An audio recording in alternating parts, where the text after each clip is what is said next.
Tudo bom, pessoal? Hoje nós vamos falar desse livro chamado O Rei de Amarelo, do Robert Chambers. Ele foi publicado em 1895 e ele é uma grande influência para várias pessoas. Por exemplo, o Lovecraft, o Neil Gaiman, até para a série True Detective. O jornalista e escritor Carlos Orsi, que vai fazer o prefácio dessa edição, ele vai dizer o seguinte, que os livros chamados decadentes franceses chegavam na Inglaterra em 1890 através de uma revista literária, se chamava O Livro Amarelo. Então era a vanguarda que vinha da França. E que tinha muita influência de pessoas como Charles Baudelaire, né, que viveu entre 1821 e 1867. E que ele havia trazido uma crítica social, né, uma crítica aos costumes. Também o Victor Hugo disse uma nova emoção à literatura. Outra pessoa influente nessa época, o Jory Carl Huysmans, francês, que escreveu Contra a Natureza, em 1884, também trazia esse buquê, vamos dizer assim, de emoções novas, trazia o absurdo, o pecado, a misantropia, o crime, o sexo contra aquela sociedade organizada ao redor da igreja e do iluminismo.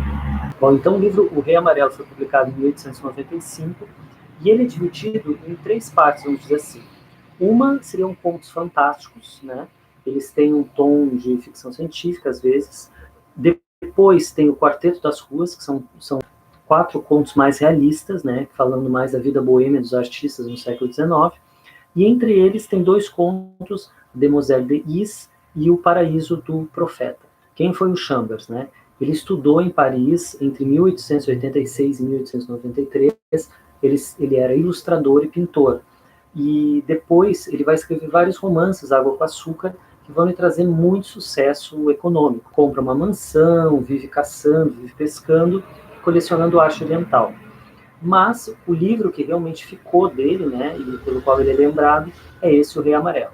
Bom, o professor Michael Moore, da Universidade, da State University da Geórgia, ele vai dizer o seguinte, que o Rei Amarelo é como se fosse a união entre o gótico e o decadente, né? E o que seria, né, essa união? É uma união que junta o realismo, junta a ficção científica, tem um toque de terror, ele também tem uma que não se consegue colocar em palavras as experiências, que é muito típica do que vai depois chamar weird. Bom, então ele vai dizer que no século XIX havia essa ideia de utilitarismo, tudo tinha que ter uma função. Isso se vê muito no evolucionismo do Darwin, né? Era um sistema muito baseado na ciência, no empirismo, tudo tinha que estar caminhando continuamente para o progresso, né? As coisas sempre melhoravam com o tempo, isso era uma ideia natural. E os grandes homens, os grandes heróis é que faziam evoluir a humanidade, né? Então também era focado em indivíduos heróicos. A ideia de decadência tem muito a ver com Schopenhauer, com esse imaginário que depois de 1870, quando a França foi invadida, o imaginário do Schopenhauer, como a gente já estudou aqui, invadiu também a França, né? Bom, então sobre a peça. Essa peça chamada O Rei Amarelo, que aparece nos 4 primeiros contos, ela seria dividida em 2 atos, né? E teria como personagens, por exemplo, a Cacilda, a Camila e o Estranho, que deve ser o próprio Rei de Amarelo. Um personagem de máscara, se passa nessa cidade de Carcoça, que ninguém sabe exatamente o que é, pode ser um lugar fantástico, pode ser um outro planeta. E a característica maior dessa peça é que ela deixa louco aquele que a lê. Então, o primeiro narrador, ele vai dizer que leu o primeiro ato, tentou jogar o livro no lixo, no fogo, na lareira, e aí bateu na grade, o livro acabou se abrindo, ele leu as primeiras frases do segundo ato, e com isso ele não conseguiu parar de ler. Bom, então, essa ideia de decadência é uma ideia de que, na verdade, existe uma espécie de infecção, né? É como se fosse uma doença, né? Algo contagioso com esse livro. Ele, inclusive, fala de quarentena, né? Que os governos fazem uma quarentena por causa desse livro. Então, entre várias influências do livro, se tem elementos da astronomia, uma influência forte do Ambrose Bierce, que é um escritor americano, nascido em 1842, de quem se retira, né, alguns nomes, né, algumas palavras. Essa ideia do Oscar Wilde de uma máscara, que o importante não seria a essência, né, mas a máscara que permite com que você revele sua verdade, e também você vai mudando de máscaras, né, E isso é que é você, digamos, são várias máscaras.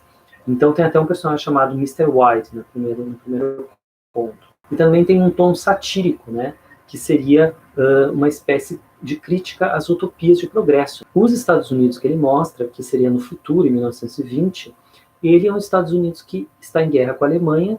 Depois dessa guerra houve uma militarização muito grande, os Estados Unidos se transformou num império. Então, até algumas coisas ele coloca que são quase proféticas, né, do que de fato aconteceu. Essa sociedade seria uma sociedade do puro plano racional, né? Ela seria totalmente reorganizada em termos de uma racionalidade suprema, e os indígenas, os judeus, os negros teriam sido expulsos. Qual é o que é o gótico, né? Essa coisa que teve tanta influência, esse movimento teve tanta influência esse tipo de conto que vai surgindo aqui, né? Ele tem influência do Walter Scott, que eram romances históricos, e se baseia em romances medievais, em ideias narrativas medievais. E ele surge no coração do iluminismo no século XVIII, que buscava o equilíbrio, que buscava o racional, né? Então, nesse momento, a elite se reúne através da racionalidade total, né? Do comércio, do capitalismo, das leis, e, de repente, surge esse movimento que prega o irracional, que traz de novo a superstição, que fala de um passado imaginário, né? Na Idade Média, no Renascimento, que fala de forças que voltam para assombrar, que seriam, por exemplo, as maldições. E esse universo iluminista, ele era um universo muito determinista e que podia ser planejado, né? Muito materialista. Por outro lado, então, os góticos vão trazer a ideia do sublime, né? De que o ser humano ele é confrontado com forças infinitas, né? Por exemplo, ele está colocado na frente de um grande mar, como tem algumas pinturas, e que o ser humano acaba sendo insignificante. Esse é o sentimento de sublime, é um terror da insignificância. E, por outro lado, o movimento do decadente seria uma derivação do esteticismo. O Oscar Wilde já tinha dito, né, que a arte ela não deve servir a nada, ela serve somente a beleza, né?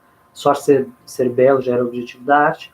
Mas porque, se a gente vê, por exemplo, aquele livro do Foucault chamado Os Anormais, né, ele mostra que tudo tinha que ter uma função, né? A mulher tinha que ter uma função, ser mãe. Então, tudo que não tivesse uma função, ou seja, aqueles considerados anormais, eles eram expulsos, eles eram aprisionados, né, nessa sociedade muito regrada, né, que era uma sociedade muito pragmática. Então, essa degeneração pregada, na verdade, ela é algo que sai, né, aquilo que sai do funcionalismo, do pragmatismo, aquilo que não tem uma função. Né? Então, todas as coisas, por exemplo, a sexualidade não reprodutiva, a boemia, a experiência artificial, que não é uma experiência da natureza, mas uma experiência impermanente, de prazeres rápidos, aquilo que confundia os sentidos, por exemplo, no famoso poema do Baudelaire, Correspondências, Baudelaire tem uma frase marcante que é assim: a natureza é feia, prefiro os monstros da minha imaginação. Bom, cada conto, então, tem especificidade. Um conto muito interessante, claro que é o primeiro, o Reparador de Reputações, vai mostrar dois personagens, não se sabe se eles deliram, se eles estão escrevendo a realidade. Um narrador, que já teve contato com o livro, com a peça O Rei Amarelo, Rei de Amarelo, e um outro que é um velho, e ele diz que tem como se fossem conspiradores, espiões por toda a cidade. Eu não posso contar muito mais, porque senão eu vou acabar estragando o conto. No Pátio do Dragão, ele vai contar de um personagem que está na igreja, e ele começa a observar um homem, um sacristão de uniforme elegante, que desce pela nave sul. Vai começar a ter uma espécie de delírio com esse capitão. O Emblema Amarelo, ele vai contar de um pintor e da sua modelo. No conto A Máscara também vai se falar de um pintor que cria uma solução química que pode transformar as coisas em mármore. E nesse conto A Máscara aparece um trecho do que seria essa peça. Então Camila diz o seguinte: o senhor deveria tirar a máscara, o estranho. É mesmo? Cacilda: é mesmo, está na hora. Todos tiramos nossos disfarces, menos o senhor. Estranho: eu não estou de máscara. Camila, horrorizada, em particular para Cacilda: não é máscara? Não é máscara.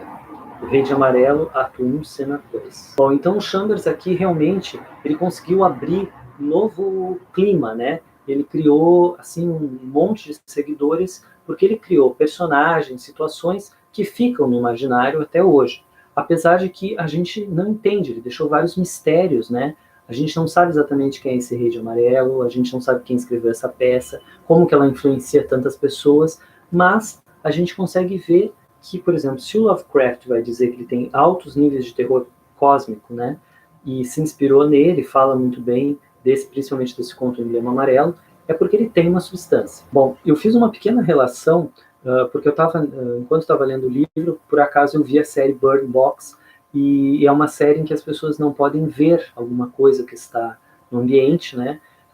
Quando elas veem, elas enlouquecem. Um livro muitíssimo interessante, que te deixa realmente assim, com aquela sensação de angústia, e depois, no final, esses contos realistas, eles foram muitas vezes desprezados, porque eles contam a vida de artistas, né, nas Paris boêmia do século XIX. Mas eu gostei bastante, principalmente um deles que fala da Guerra da Alemanha. São contos também bastante interessantes, bem escritos. Bom, espero que vocês gostem, curtam, compartilhem. Até a próxima, meus